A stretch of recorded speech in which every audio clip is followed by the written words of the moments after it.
জীবনের যাবতীয় সমস্যার মূলে সাধারণত দুটো গ্রহকে আমরা সবসময় পেয়ে থাকবো। দেখলেই বোঝা যায় দুটো গ্রহ না থাকলে কোনো ঝামেলায় জীবনে কোনো অশান্তি যেন শুরু হয় না, কোনো সমস্যাই যেন শুরু হতে পারে না। এই দুটো গ্রহ হচ্ছে রাহু এবং কেতু। বন্ধুরা, কিছু এমন প্রতিবিধান আছে, প্রতিকার আছে, যেটা আমরা প্রত্যেকেই করতে পারি রাহু এবং কেতুকে শান্ত করার জন্য। এছাড়া রাহু এবং কেতু আপনাদের কুণ্ডলিতে যে খারাপ আছে সেটাও আপনারা বুঝতে পারবেন, এমন কিছু সিমটম বা এমন কিছু লক্ষণ আছে। আজকে এই পর্বে আমরা আলোচনা করব সেই সংক্রান্ত বিষয় নিয়ে। আমি আচার্য ঋত্বিক চক্রবর্তী, সহজ ভাষায় ধর্মকথার এই নতুন পর্বে আপনাদের সকলকে জানাই সুস্বাগতম। আর বন্ধুরা, আপনারা এখনো পর্যন্ত সহজ ভাষায় ধর্মকথাকে যদি সাবস্ক্রাইব করে না ওঠেন, তাহলে প্লিজ সাবস্ক্রাইব করে পাশে থাকা বেল বাটনটা কিন্তু ক্লিক করতে ভুলবেন না, যাতে পরবর্তী ভিডিও নোটিফিকেশনগুলো আর মিস না হয়ে যায়। জটিল সমস্যার সহজ সমাধান সহজ ভাষায় ধর্মকথায় আমরা নিত্য নৈমিত্তিক তুলে ধরছি। বন্ধুরা, রাহু গ্রহকে যদি আমরা দেখি, তাহলে দেখবেন রাহু গ্রহ হচ্ছে ধরহীন, অর্থাৎ শরীর ছাড়া একটা মাথা, যার ইমপ্লিমেন্টেশন করার নির্দিষ্ট কোনো ক্ষমতা নেই, শরীরটাই নেই, কিন্তু মস্তিষ্ক আছে। এবং মস্তিষ্ক অর্থাৎ মাথার মধ্যে কি কি দ্রব্য থাকে? প্রথম কথা, দুটো চোখ, একটা কান আপনারা দেখতে পাচ্ছেন এবং জিহ্বা। তাহলে রাহু যাদের খারাপ হয়ে যায়, কুণ্ডলিতে রাহু কোনোভাবে পীড়িত আছে, তাদের দূরদৃষ্টি কমে যায়, অর্থাৎ তারা দূরে আমার কি ক্ষতি হতে পারে, কোন জায়গায় আমার লাভ হতে পারে, এই প্রবণতাটা তাদের কমতে শুরু করে। তারা ভুলভাল সিদ্ধান্ত জীবনে নিতে থাকবে ভবিষ্যতের কথা ভেবে। হয়তো ভাবলেন যে এই ইনভেস্টমেন্টটা করলে আমার লাভ হবে, কিন্তু দেখা গেল সেটাই রং সিদ্ধান্ত ছিল। ওই ইনভেস্টমেন্টটা করে ওই টাকাটা লাগিয়ে আপনার বড় সড়ো ক্ষতি হয়ে গেল। এটা রাহুর একটা কলকাঠি। কান অর্থাৎ শ্রবণ, ছাত্রছাত্রীরা স্কুলে গিয়ে দেখবেন অনেক সময় শুনছে, ক্লাস করছে, কিন্তু তাদের ভালো মতন যে বোঝার ক্ষমতা সেটা কমে গেছে, অর্থাৎ শুনছি কিন্তু বুঝতে পারছি না। এটাও কিন্তু রাহুর একটা কুপ্রভাব থেকে আসতে পারে। এই সামান্য সামান্য বিষয়গুলো, এই লক্ষণগুলো আপনার জীবনের যে কোনো সময় ফেস করতে পারেন। বুঝে নিতে হবে আপনাদের যে এই সিমটমগুলো কিন্তু আপনাদের মধ্যে গ্রো করছে বা আপনাদের আশেপাশে কোনো আত্মীয় স্বজন পরিবারের কারোর মধ্যে দেখা যাচ্ছে। মস্তিষ্ক, বন্ধুরা, মস্তিষ্ক থেকে আমরা কোনো না কোনো জিনিসকে উপলব্ধি করি, অ্যানালাইসিস করি, অ্যানালিটিক্যাল স্কিলগুলো নিয়ে আসি, অর্থাৎ ভাবনা চিন্তা করে কোনো কিছুকে একটা তৈরি করা। এটা যদি ভালো রাহু হয়, তাহলে সুন্দর সুন্দর চিন্তা ভাবনাগুলো আপনার কাছে হঠাৎ হঠাৎ জাগিয়ে দেবে। কিন্তু খারাপ রাহু হলে খুব খারাপ খারাপ কিছু চিন্তা ভাবনা আপনার মস্তিষ্কে চলে আসবে। এর ওই ক্ষতি করব, তার ওই করব, কিভাবে কলকাঠি করবো, এবং তার ফলে নিজেরই ওপরে তার প্রভাব চলে আসবে এবং সমাজেও কিন্তু নাম খারাপ হতে শুরু করবে। নেশা, ভাঙ এইসবের মধ্যে জড়িয়ে পড়া, হঠাৎ বড়লোক হতে গিয়ে জুয়া, লটারি ইত্যাদির মধ্যে বেশি পরিমাণে অ্যাডিক্টেড হয়ে যাওয়া, অর্থাৎ কোনো না কোনোভাবে কোনো নেশার সাথে সংযুক্ত হয়ে যাওয়া, এগুলো সব কিন্তু রাহুর কুপ্রভাব থেকে যে কোনো মুহূর্তে আসতে পারে। এছাড়া হঠাৎ বিপদ, এগুলো তো আসেই। বন্ধুরা, এই সমস্ত সিমটম বা এই সমস্ত খারাপ প্রভাব আপনাদের যে কারোর মধ্যে যদি এসে থাকে, তাহলে কিছু জেনেরিক রেমেডি আছে, অর্থাৎ যেগুলো আমরা সকলেই করতে পারি। কুষ্টি বিচার পরে হবে, আগে উপায়টা করি। সেই উপায়গুলোর মধ্যে প্রথম উপায় যেটা আপনাদের বলবো, অত্যন্ত সহজ উপায়, কারণ দেখছেন সহজ ভাষায় ধর্মকথা, এখানে জটিল সমস্যাগুলোর সহজ সমাধানই আমি আপনাদের কাছে তুলে ধরি।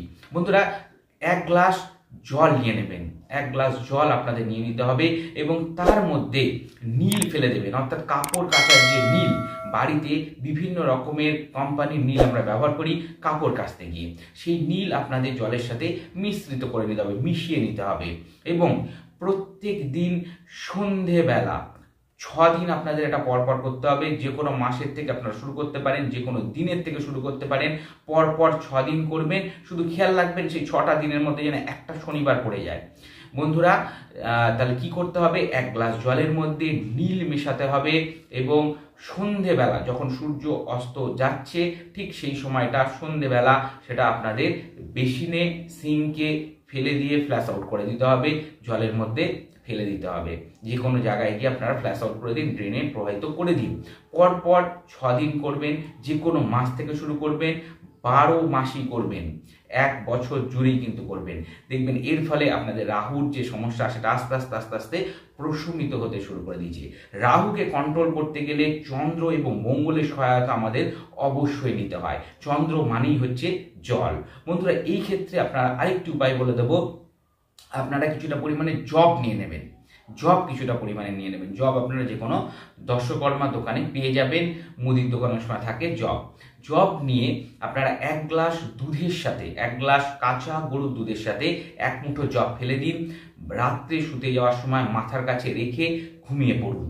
পরের দিন সকালবেলা উঠে আপনাদের আশেপাশে যে নদী আছে, প্রবাহিত জল, যেখানে জল চলে যাচ্ছে, প্রবাহিত হচ্ছে, নদী, পুকুর না কিন্তু, নদী হতে পারে, সাগর হতে পারে, সেখানে গিয়ে আপনাদের এই গ্লাসটি দিয়ে আসতে হবে। অর্থাৎ দুধের সাথে যে জবটা ছিল সেটা ভাসিয়ে দিয়ে চলে আসতে হবে। বন্ধুরা, বারবার বলছি, এটা কিন্তু পুকুরে করা যাবে না, স্ট্যাগনেন্ট ওয়াটারে হবে না, আমাদের কিন্তু প্রবাহিত জলই চাই। বন্ধুরা, এই ক্ষেত্রে এটি একবারই করতে হবে। তাহলে যদি আপনাদের আশেপাশে নদী না থাকে, কিছুটা দূরে গিয়ে ভাসাতে হয়, তাহলে সেখানেও আমার মতে গিয়ে ভাসিয়ে দিয়ে আসাই উচিত, কারণ বারবার করতে হবে না। আর যারা নদীর আশেপাশে থাকেন, যাদের সেই সৌভাগ্য আছে, তারা অবশ্যই চেষ্টা করবেন অন্তত মাসে একটা করে, সপ্তাহে একটা করে, যত বেশি সম্ভব করার, তাহলে তাদের বেটার হবে। আর না হলে অন্তত পক্ষে যাদের দূরে থাকে, সম্ভব না, অন্তত একবার করুন জীবনে, অবশ্যই আপনাদেরও বেনিফিট হবেই হবে।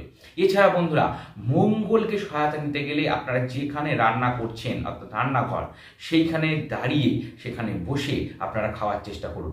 রান্নাঘরে বসে যদি আপনারা খেতে পারেন খাওয়া, তাহলেও কিন্তু রাহুর কুপ্রভাব দূর হয়, মঙ্গলের কৃপা আশীর্বাদ আপনাদের উপরে আসে। এরকম আরও অনেক উপায় আছে রাহুকে শুধুমাত্র শান্ত করা।